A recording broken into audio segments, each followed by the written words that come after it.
बिस्मिल्लाहिर्रहमानिर्रहीम अस्सलाम वालेकुम नाजरीन। सी पैक को लेकर पाक आर्मी और अमेरिका में इस वक्त एक ज़िद सी पड़ गई है। इसी हवाले से आसिम बाजवा साहब ने एक शानदार ऐलान किया है और आने वाले दिनों में सी पैक के मुतल्लिक़ से बहुत सी खुशखबरियाँ आवाम को मिलने जा रही हैं। आज की वीडियो में हम इसी हवाले से बात करेंगे। नाजरीन, चीन दुनिया को जोड़ना चाहता है, तोड़ना नहीं चाहता। दुनिया को सड़कों और समंदरों के ज़रिए मिलाने का जो ख्वाब है वो चीनी सदर शी जिनपिंग का है। उन्होंने इस मकसद के लिए दुनिया के मुख्तलिफ ममालिक में कई एक मंसूबे शुरू कर रखे हैं और अब तक 5 बरआज़मों के 100 से ज़्यादा ममालिक किसी न किसी तरह इन इक़्तिसादी इरादारियों से जुड़ चुके हैं। नाजरीन, चीनियों ने पूरी दुनिया को पेशकश की थी कि वो इसका हिस्सा बन जाए, मगर कुछ ममालिक को ये पेशकश रास ना आई। उन्होंने इस बड़े नेटवर्क के रास्ते में कांटे बिखेरना शुरू कर दिए। दुनिया भर में फैले हुए चीनी मंसूबों में सबसे अहम मंसूबा जो है वो गवादर का है।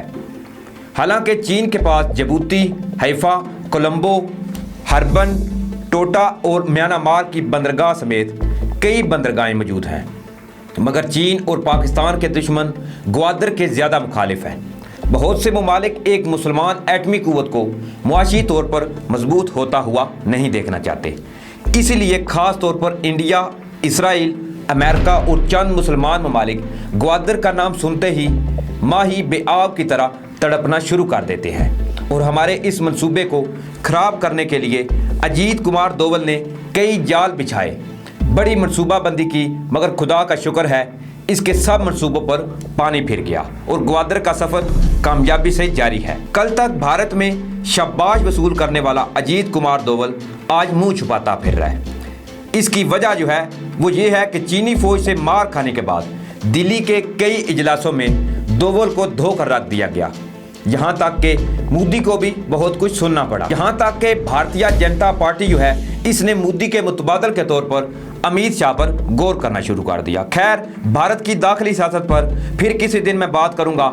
आज बात कर लेते हैं गवादर की। ख़वातीनो हज़रात, गवादर पाकिस्तान के मुखालफिन की आंखों में क्यों खटकता है? इसलिए कि ये 5 अरब इंसानों का गेटवे है। इसके लिए पाकिस्तान मुआशी लिहाज से बहुत मजबूत हो जाएगा, इसलिए कि ग्वादर की कामयाबी के साथ ही दुनिया की ताकत एशिया के पास होगी और यूरोप और अमेरिका एशिया के मुताज होकर रह जाएंगे। ग्वादर भी पाकिस्तान के लिए क्या अनमोल तोहफा है, शुक्र अल्हम्दुलिल्लाह। ग्वादर पाकिस्तान के लिए साबिक़ वज़ीर-ए-आज़म मुल्क फ़िरोज़ खान नून ने 8 सितंबर 1958 को ओमान से ख़रीदा। जनरल अयूब खान की हुकूमत में 8 दिसंबर को 1958 को ग्वादर सरकारी तौर पर पाकिस्तान का हिस्सा बना। ग्वादर बलोची ज़बान के 2 लफ्ज़ों का मजमूआ है, ग्वा यानी हवा और दर यानी दरवाज़ा। तो ग्वादर का मतलब बना हवा का दरवाज़ा। दूसरी जानिब नाजरीन, अगर ग्वादर की बात करें तो ग्वादर बहीरा अरब के ऊपर और खलीज फारस के मुंह पर है। पाकिस्तान और चीन की पुरानी क़यादतें भी मोहब्बत के रिश्तों में बंधी रहीं। अयूब खान के दौर में शराह पराक्रम शुरू हुई। दुश्वार रास्तों में सड़क बनाने में पाकिस्तान और चीन को 20 साल लगे। 60 की दहाई में भुट्टो पाक चीन दोस्ती के लिए सरगर्म रहे। 2002 में परवेज़ मुशर्रफ और चीनी सदर के मबैन इक़्तिसादी मुआहदा हुआ। फिर मई 2013 में आसिफ जरदारी और चीनी क़यादत के मबैन सी पैक की मुफाहमती यादाश्त पर दस्तखत हुए। 2015 में मियाँ नवाज शरीफ और चीनी क़यादत के दरमियान कई मुआहदों पर दस्तखत हुए। नाज़रीन, सी पैक की बात करें तो सी पैक के तहत कई एक मनसूबे जो हैं वो शुरू हो चुके हैं और कुछ पर अभी काम जो है वो जारी है।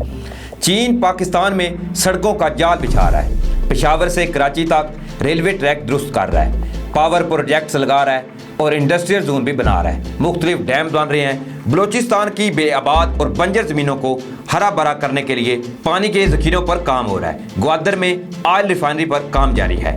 आला सड़कों ने सिंध, पंजाब, खैबर पख्तूनख्वा, बलोचिस्तान, कश्मीर और गिलगित बल्तिस्तान को एक कर दिया है।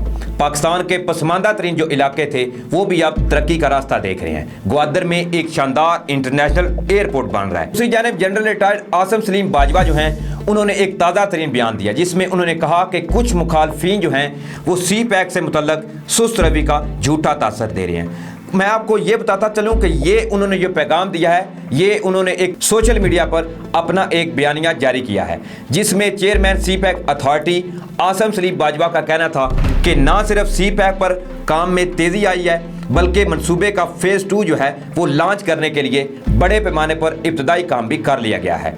इसके साथ मजीद इनका कहना था कि जल्द ही 7 अरब 20 करोड़ डॉलर लागत का ML1 का मंसूबा आ रहा है। पिछले साल डेढ़ में सी पैक जो है वो सुस्त रवि का शिकार था, मगर अब जब से आसिम सलीम बाजवा ने इसकी कमान संभाली है तो इसमें तेज़ रफ्तारी की जो है उन्होंने एक जान डाल दी और ये मुसलसल अब तेज़ी की तरफ गामजन है। आसिम सलीम बाजवा साहब जो हैं वो उन्होंने ऑलरेडी फौज में अपनी सलाहियतें वो मनवा चुके हैं। अब वो दिन रात सी पैक पर लगे हुए हैं। तेज़ रफ्तारी का ये मंजर आपको आने वाले दिनों में खुशियों भरी कई खबरें देगा। आसिम सलीम बाजवा जो हैं वो काम के धनी हैं, जहां जाते हैं कमाल करते जाते हैं। वतन की मोहब्बत में इनकी तेज़ रफ्तारी जो है वो लाजवाब है। इसीलिए आने वाले चंद दिनों में 3.5 अरब डॉलर लागत के पन बिजली के 2 मंसूबे आ रहे हैं, जबकि खसूसी इक्तसादी जोन और ज़राअत के मंसूबे ने सी पैक का स्पोक जो है वो बिल्कुल मजीद बढ़ा दिया है। मगर दोस्तों, यही बनावट, सजावट और तरक्की जो है वो हमारे दुश्मनों को हजम नहीं हो रही। हमारा दुश्मन खास तौर पर बलोचिस्तान से ऐसे बेवफाओं को तलाश करता है जो बलोचिस्तान की तरक्की नहीं देखना चाहते। चंद लालची अफराद खूबसूरत बलोचों को गुमराह करने की कोशिश करते हैं, महज चंद डॉलरों के लिए नफरत की फसल उगाना चाहते हैं। ये बुज़दिल चूहे बैरूने मुल्क बैठकर मुल्क का अमन तबाह करना चाहते हैं। इनकी कमर तो टूट चुकी है, मगर ये छुप छुप कर कोई ना कोई वारदात करने की कोशिश करते हैं जिसमें गरीब बलोच मारा जाता है, मगर इन संदारों को कुछ नहीं होता। राह के टुकड़ों पर पलने वालों ने नाम निहाद तंजीमें जो हैं वो बना रखी हैं। हाल ही में इंडियन न्यूज़ एजेंसी बयान में एक मजमून शाया हुआ है। ये मजमून बलोचिस्तान नेशनल मूवमेंट के सरबराह खलील बलोच ने लिखा है। इंडिया को खुश करने के चक्कर में इसने पाकिस्तान के साथ साथ चीन के खिलाफ भी हरजारसाई की है और जैसे चीन गवादर पर काबज हो गया हो। खलील बलोच को ये पता ही नहीं कि पाकिस्तान और चीन के मबैन इक्तसादी मुआहदों के अलावा एक ज़बरदस्ती दिफाई मुआहदा है। इस मुआहदे का एक रूप हाल ही में चीन ने लद्दाख में दिखाया है। CIA, मोसाद और राह को कुछ समझ नहीं आ रही कि आखिर पाकिस्तान और चीन के मबैन मुआहदा है क्या, जबकि समझदारों के लिए तो इशारा ही काफ़ी है कि चीन की सरहदें 14 मुल्कों से मिलती हैं, सिर्फ एक पाकिस्तान है जिससे उसका कभी झगड़ा नहीं हुआ। नाज़रीन, इसी वजह से इस तरक्की को देखते हुए अमेरिका और भारत का गठजोड़ जो है वो ये कभी नहीं चाहता कि सी पैक जो है वो मुकम्मल हो, क्योंकि सी पैक मुकम्मल होने से पाकिस्तान की जो मुआशी हालत है, पाकिस्तान इकानमी के तौर पर मजबूत होगा। और ये भारत और मोसाद जो हैं और राह जो है ये कभी भी नहीं चाहते कि पाकिस्तान उस स्टेज पर आए, क्योंकि उस स्टेज पर आने से स्पेशली भारत जो है उसको खतरा लाहक होगा।